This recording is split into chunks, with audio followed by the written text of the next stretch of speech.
শোনো নসিব তোমার বদলে যাবে মুমিন মুমিনা, শোনো নসিব তোমার বদলে যাবে মুমিন মুমিনা। আজ বলবো আমি তিন ব্যক্তির করুণ ঘটনা, আজ বলবো আমি তিন ব্যক্তির করুণ ঘটনা। তিনজন হঠাৎ ব্যবসা তরে সফরে গেল, রাস্তার মাঝে ঝড় বৃষ্টি নেমে যে এলো। একটি গুহার ভিতর তারা আশ্রয় নিল, ভিতর ঢুকে বিপদ তাদের সম্মুখে এলো।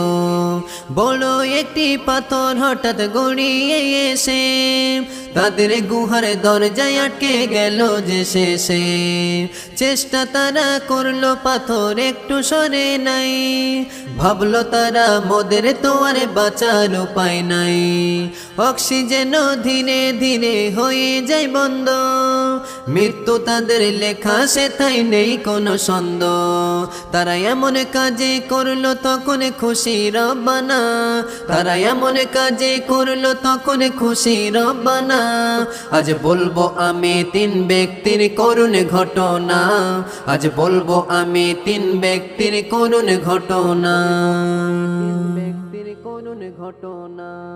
সেই কঠিন বিপদে পড়ে তিনজনা তখন বৈঠক করতে আরম্ভ করলো। এই বিপদ থেকে আল্লাহ ছাড়া উদ্ধার করার মতো আমাদের আর কেউ নেই। আমাদের জীবনে আল্লাহকে খুশি করার জন্য কোনো ভালো কাজ যদি করে থাকি, সেই ভালো কাজের ওসিলা দিয়ে আমরা দুয়া চাইব, ইনশাল্লাহ এই বিপদ থেকে আল্লাহ আমাদেরকে উদ্ধার করে দেবে। তাই প্রথম ব্যক্তি আল্লাহর কাছে কি দুয়া চাইছে কবি লিখছে শুনুন। কি দুয়া চাইছে কবি লিখছে শুনুন। প্রথম ব্যক্তি বলে শোনো ও গো রব্বানা, রাখালগিরি করতাম আমি তোমার সব জানা। প্রথম ব্যক্তি বলে শোনো ও গো রব্বানা, রাখালগিরি করতাম আমি তোমার সব জানা। বকরিদের ওই দুধু পিতা মাতাকে দিতাম, তারপরেতে বিবি বাচ্চা মোরা সব খেতাম। হঠাৎ একদিন বাড়ি ফিরতে দেরি হয়ে যাই, গিয়ে দেখি পিতা মাতা জেগে তারা নাই। দুধু নিয়ে সারা রাতে দাঁড়িয়ে সেথায় যাই, ফজর হয়ে পিতা মাতা সেই দুধু খাই।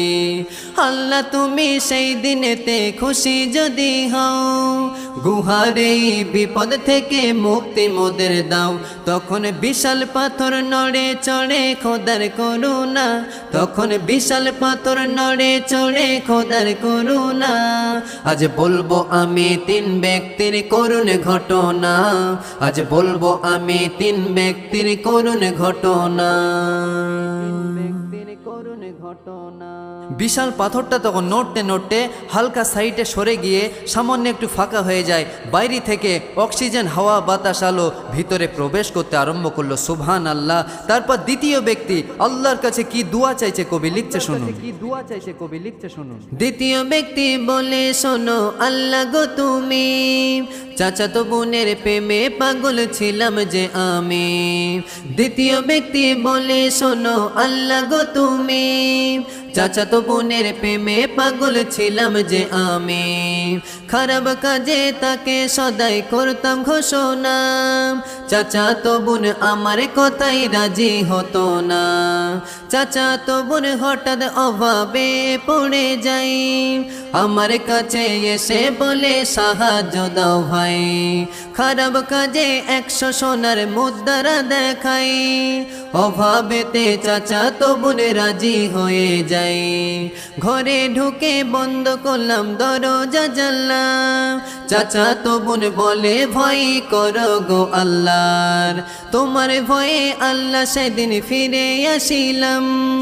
100 সোনার মুদ্রা তার এমনিতে দিলাম। আল্লাহ তুমি সেই দিনেতে খুশি যদি হও, গুহার এই বিপদ থেকে মুক্তি মোদের দাও। তখন বিশাল পাথর আবার নড়ে খোদার করুণা, তখন বিশাল পাথর আবার নড়ে খোদার করুণা। আজ বলবো আমি তিন ব্যক্তির করুণ ঘটনা, আজ বলবো আমি তিন ব্যক্তির করুণ ঘটনা। করুণ ঘটনা। বিশাল পাথরটা তখন আবার নড়তে নড়তে সাইডে অনেকটাই সরে যায়। তখন ফাঁকার পরিমাণটা এমন হলো তাদের হাতও বার হচ্ছে, পাও বার হচ্ছে, কিন্তু বডিটা বার হচ্ছে না। তখন তৃতীয় ব্যক্তি আল্লাহর কাছে কি দোয়া চাইছে কবি লিখছে শুনুন।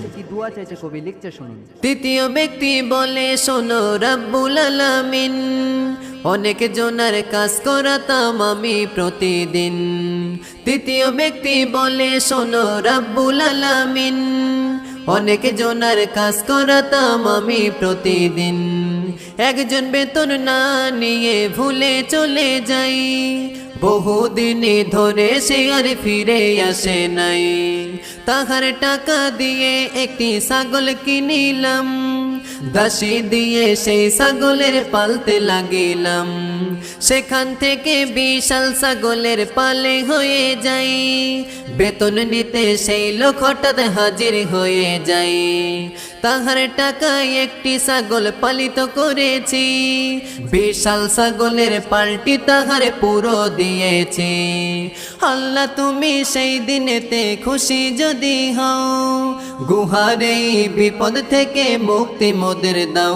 তখন বিশাল পাথর আবার নড়ে খোদার করুণা, তখন বিশাল পাথর আবার নড়ে খোদার করুণা। আজ বলবো আমি তিন ব্যক্তির করুণ ঘটনা, আজ বলবো আমি তিন ব্যক্তির করুণ ঘটনা।